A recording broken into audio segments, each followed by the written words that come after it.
that she had a baby with a woman.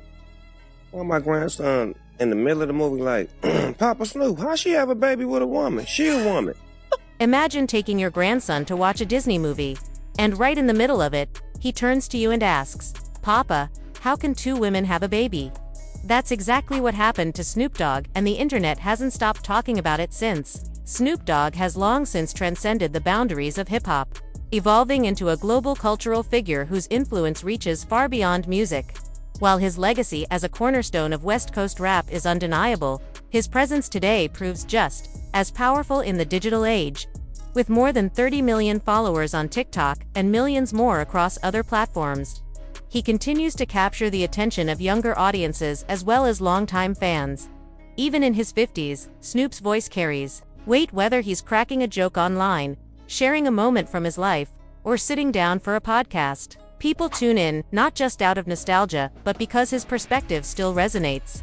Every word he shares sparks conversation, often debate, reminding the world that cultural relevance isn't limited by age.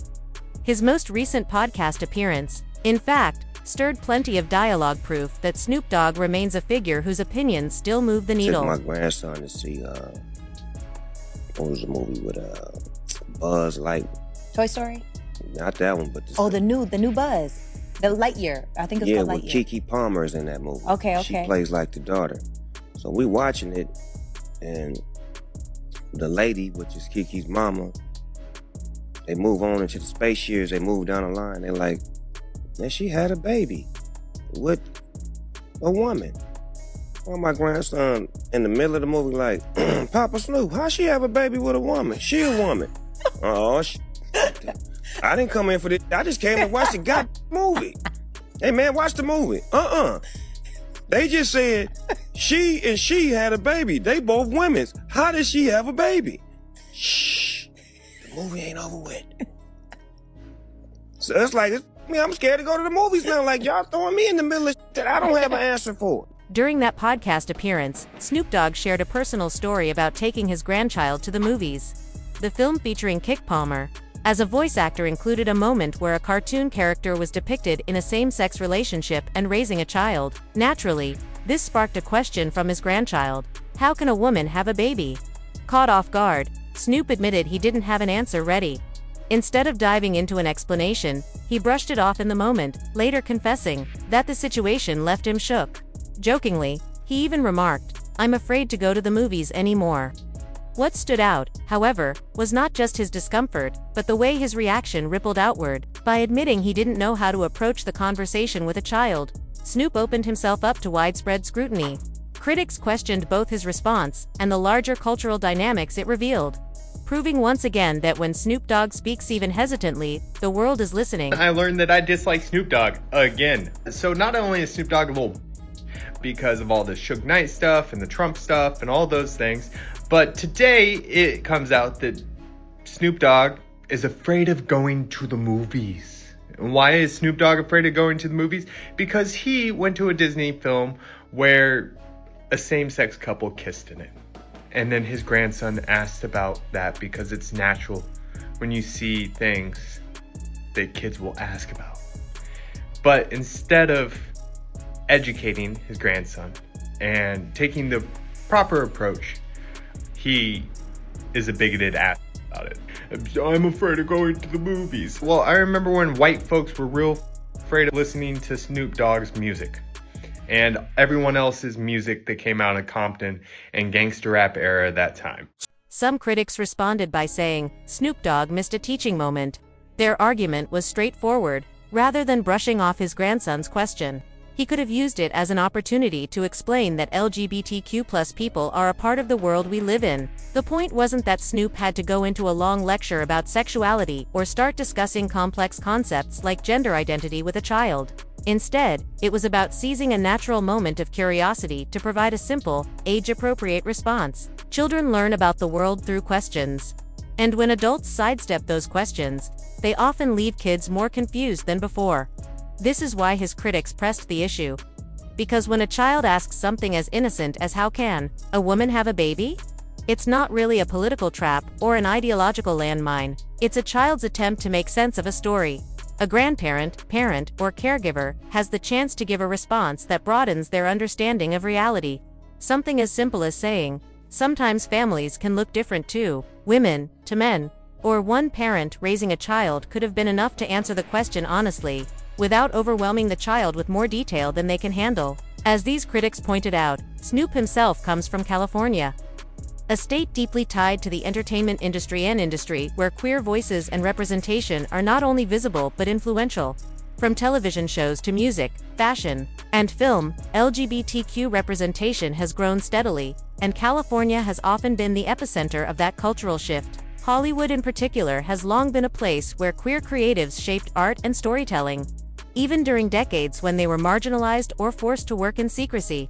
Today, representation is not only more open but also celebrated. Snoop, as someone who has spent decades navigating the entertainment business, knows this reality better than most. He has collaborated with artists of every background, appeared in films and television shows with diverse casts, and maintained relevance in industries where LGBTQ representation has become the norm. So, from the perspective of his critics, it's not as though he was completely unfamiliar with the presence of queer voices in his world. He is not a man sheltered from it, living in a bubble. In fact, his proximity to Hollywood culture makes his hesitation stand out even more. That's why some people framed his response as disappointing.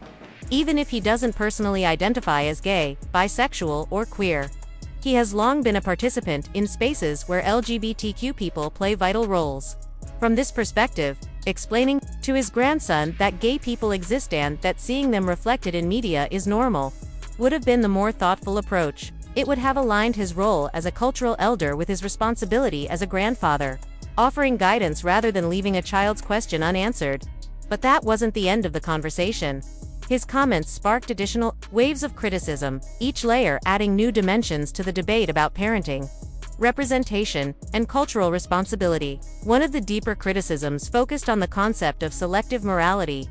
Critics pointed out that Snoop built a career in the 1990s around gangsta rap, a genre that often included explicit references to violence, drugs, misogyny, and sex. He was also linked, at one point, to the adult film industry.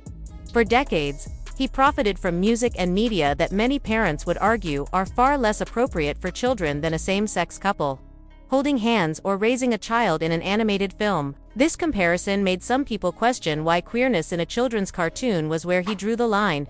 The critique was not necessarily accusing him of homophobia, but of inconsistency. If his grandson were to one day learn about Snoop's own music or public image from the 1990s, those subjects might raise far more difficult questions than a cartoon family structure. So, why is queerness treated as the subject too complicated or inappropriate to explain? From there, the debate expanded into questions about what children should and should not be exposed to, and who gets to decide. Some parents feel that any depiction of same-sex relationships in children's media amounts to forcing an agenda, while others argue that representation simply reflects reality. After all, LGBTQ families exist in every part of the world, and children who grow up with same-sex parents deserve to see their families reflected on screen. Shielding children from that truth, critics argue, only reinforces stigma and leaves them unprepared to interact with a diverse society. The backlash also tapped into a generational divide. For older adults, especially those who grew up in eras when LGBTQ identities were rarely discussed openly, representation in media feels like a new and uncomfortable phenomenon. For younger generations, however, it's simply a reflection of life. A child today might have classmates with two moms, two dads, or a parent who identifies as non-binary. To them, seeing such relationships in a cartoon isn't shocking. It's consistent with what they already see in their communities. Critics felt Snoop, as an elder, had a chance to bridge that gap by offering reassurance instead of avoidance. Another angle of criticism focused on the responsibility of public figures. Snoop Dogg isn't just any grandfather. He's a cultural icon whose words, jokes, and anecdotes often become headlines. When he says, "I'm afraid to go to the movies anymore," it doesn't just read as a throwaway comment. It echoes into broader public discourse. His hesitation, even if personal, was taken as a reflection of larger anxieties among parents and grandparents. As a result, critics argued that he should have been more mindful of how his words might fuel the narrative that queerness in media is something to fear. At the same time, there were voices who defended him, arguing that not every parent or grandparent is ready or even capably love handling these conversations smoothly. Many adults struggle with the rapid cultural changes surrounding gender and sexuality. Terms like non-binary, gender fluid, or the proliferation of pronouns can feel overwhelming to people who grew up with more rigid frameworks. In this light, Snoop's hesitation could be seen not as hostility but as honesty. He simply didn't know what to say. This defense, however, didn't silence critics. They countered that avoiding the topic only perpetuates confusion for children, and often signals to them that queerness is something strange or taboo. By contrast, even a simple acknowledgement would have been better than shutting down the conversation entirely. When a child asks a question, they're not demanding a dissertation, they're seeking clarity. Offering nothing only reinforces silence and stigma. In the end, the incident became a microcosm of a much larger cultural debate. It wasn't really about Snoop Dogg alone, but about the tension between tradition and change, between personal comfort and social responsibility. It raised questions about how families should navigate conversations about identity in an era where representation is more visible than ever. And it highlighted how public figures, willingly or not, often become symbols in debates that extend far beyond their personal lives. For Snoop, the criticism may have been unexpected after all. He was just recounting a moment with his grandson. But for many others, it was a reminder that cultural icons don't just reflect the times, they also shape them. And when they sidestep, hesitate, or dismiss, the ripple effect can be just as powerful as when they embrace, affirm, or educate. The fact that a alleged gangster, pimp, murder, and at some point dealer, allegedly, this is a story they tell through their music, I don't know, but this is who he was back in the 90s. He was on trial for murder at some point. He was in Girls Gone Wild. He was videoed online at some point with a very young looking Selena Powell doing some, thing. One critic went even further by bringing up Snoop Dogg's past. She argued that the same man who built a career on explicit gangster rap and even dabbled in the adult entertainment industry shouldn't suddenly shy away from explaining something as simple as LGBTQ+ representation to his grandson. In her eyes, it exposed hypocrisies. Snoop had no problem exposing audiences to themes of violence, sex, and street life. But when faced with queerness in a children's film, he froze. She acknowledged that some people draw a hard line between adult themes in rap music and what belongs in children's media. But her pushback was clear. Kids are perfectly capable of understanding that gay people exist. And shielding them from that truth reflects more about adult discomfort than a child's ability to grasp reality. In fact, she suggested that the very impulse to hide queerness from kids reveals a deeper societal bias in ingrained belief that queerness is something shameful, when in fact, it's simply part of the human experience. The core of her critique wasn't about forcing agreement with LGBTQ identities. Instead, she emphasized education. When a child asks a question, that's a chance to explain, to normalize, and to prepare them for the diverse world they're already living in. Dismissing it with a laugh or avoiding the conversation, she argued, only postpones the inevitable and, in doing so, reinforces stigma. This conversation naturally tied into a broader discussion one I myself once had on a podcast about how sexuality and identity are treated differently in America versus on the African continent. That dialogue revealed not only cultural contrasts, but also how generational and geographical perspectives shape the way people navigate conversations about queerness. I understand that y'all feel like that's adult and that's separate from a kid's movie, but kids can know that there are gay people, y'all. A lot of the times people don't even know who they are themselves, but they are so judgmental of other people. It makes me feel like y'all's obsession with seeing queerness or gayness as something that is disgusting and to be hidden from children, it makes me feel like something is really wrong with y'all. On the podcast, the discussion shifted toward how sexuality is understood differently in Africa compared to the West. One brother explained that in many African societies, Uganda being one example, sexuality is considered a private matter. Public displays of affection, even something as simple as kissing or holding hands, are rare. Legally, same-sex relationships are criminalized in some countries, and although the harshest penalties aren't always enforced, the cultural expectation is that if someone chooses that lifestyle, it should remain behind closed doors. From that perspective, The pushback against what Snoop Dogg experienced in the movie theater isn't necessarily about being anti-gay. Rather, it reflects discomfort with LGBTQ+ themes being presented openly to children. Critics argue that what adults choose to do is one thing, but introducing kids to same-sex relationships in cartoons or mainstream films feels, to them, like crossing a line. This tension isn't unique to Africa. Even in the United States, parents have expressed concern over what they see as sexualization in public spaces or media pointing to things like pride parades with explicit displays, or concerts where performers push boundaries. For these parents, even something as small as a same-sex kiss in a PG-rated movie raises questions. Why should their children be exposed to this so early? Layered on top of this is religion.